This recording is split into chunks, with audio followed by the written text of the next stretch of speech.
Hi, this is Guthrie Govan here. Today we're going to be learning another lovely Steve Vai track. This one's called Tender Surrender, and for convenience I've decided to chop it up into 4 distinct sections. Clean melody section, clean solo, dirty solo, and finally another clean melody section at the end. I've decided to demonstrate all of this without the use of a wah-wah pedal and without the bizarre crossfading between the 2 amp sounds which you hear on the original. This way hopefully the rendition's a little more usable to everyone at home. Alright, without further ado, let's get started. Most of the melody for this track is played in octaves, which is perhaps a tip of the hat to Jimi Hendrix or Wes Montgomery. And the basic shapes you need are this one, which is index finger at the A string, 7th fret, and your middle finger 2 frets higher on the G string. It's worth spending a little bit of time getting your hand position right so that when you hit all 6 strings you only hear those 2. So the underside of this index finger can be muting the D string and also the 2 skinny strings. The top of your index finger can mute the low E. So as you can see, you can be reckless with this hand and only hear those 2 notes. Okay, now there's a companion octave shape on the D and B strings, which is 1 fret wider. So for this shape, you'd probably use your little finger rather than your middle finger. So that's 7th fret on the D, 10th fret on the B string. And when you're playing melodies with these octave shapes, it's normally helpful just to concentrate on one string or the other. So in this case, I'm going to focus on the lower string. So long as you lock your hand in the octave shape, you should be fine. Both the notes should come out. Okay, so the first couple of bars sound something like this.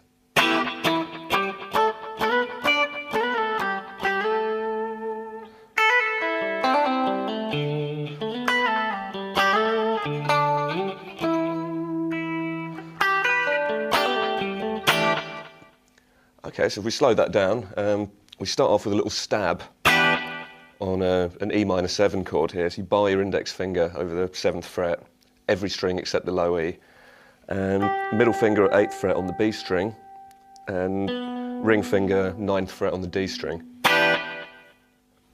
Then the octaves kick in. So now we have one on the 7th fret on the A string, then up 3 frets. Now onto the D and B strings. So first finger is now at the 7th fret, up 2 frets, and now there's one on the G and E strings, same shape as before, and you're sliding into this position with your index finger at the 7th fret. And then to round it off, there's a little sliding motion, where your index finger is going 7th, up to 9th, down to 7th, and then down again to the 5th. Okay, so that bar again.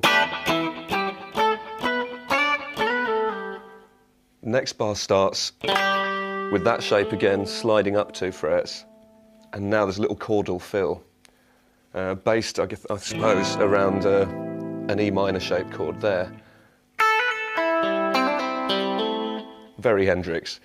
So what you do here is you pick the E string at the 5th fret, quickly hammer on at the 7th, pull off again. Now pick the B string and the D string, and now a quick hammer and pull off, 5-7-5 on the G string, and finally a 5 hammering onto the 7 on the D string, landing on this note, D, 5th fret on the A string. Okay, next couple of bars.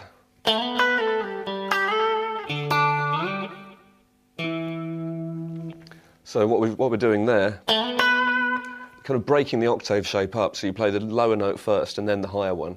You might find it helpful to use your swearing finger. So that's 7th fret, pick just the B string, slide up, and now pluck the B string, slide the whole thing down 2 frets, and another 2 frets. And now the same idea of splitting the octave up, starting with 5th fret on the D, now pluck the B string, slide up to there. So that whole bar again, and rounding it off with 5th fret on the A string, and again a broken octave shape, so it's the A string, then the G string, slide all the way up to there, 10th and 12th frets, and greet the new bar with this octave shape here back at the 7th fret A string.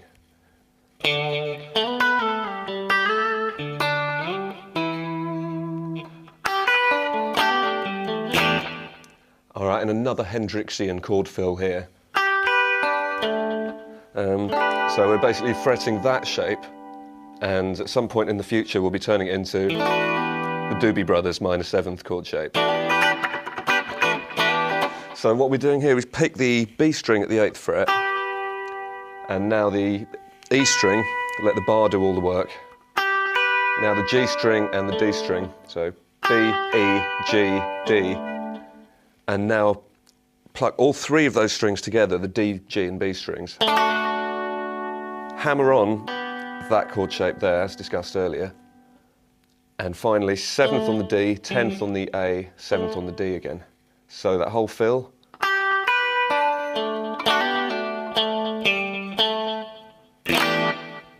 And land on a stab on this chord, which is kind of a minor 11th shape.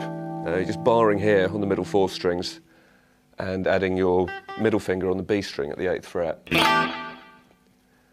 Okay, moving on from there, we have a variation on the same idea. Nearly the same as the figure we had at the start, but this time that highest octave shape is 2 frets higher.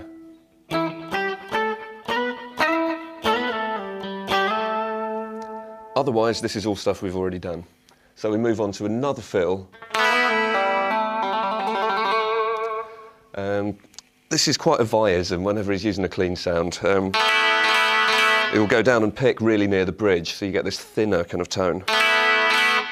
So what he's doing here is raking the 3 unwound strings downwards, starting at the 2nd fret on the G string, letting the other 2 ring out as open strings. And now you slide up to the 4th, down again, and now start pulling off between the open G string and the 2nd fret. And then speed the trill up at the end, hopefully landing on that note on beat 1 of the next bar. So that whole bar would be 3 and 4 and...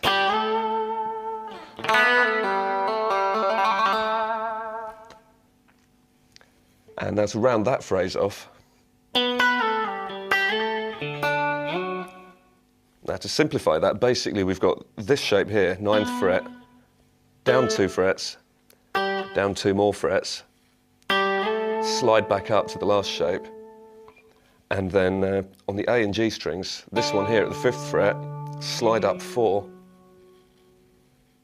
and finally you play that shape again and try and bend both of the notes a semitone sharp, and then down again. I wouldn't worry too much about the accuracy of this, because at the kind of speeds we're playing it at, it's more of an inflection rather than a separate melody. So that whole chunk again.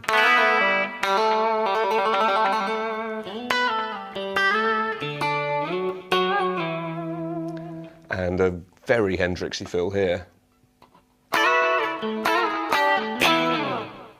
So what we're doing here is barring this shape, which is stacked 4th intervals, it's 9th fret on the G string, and then barring the 10th fret on the top 2. Slide it up 2 frets, and down again. Now throw in one of these, it's a 1st finger bar on the 2 middle strings, 7th fret. Now back to this shape again, but not bothering with the E string this time, just the G and the B. Slide up 1 fret and back again really quickly. And round off with that bar, 7th fret, D, G and B strings. And finally, this old favourite, an E power chord. So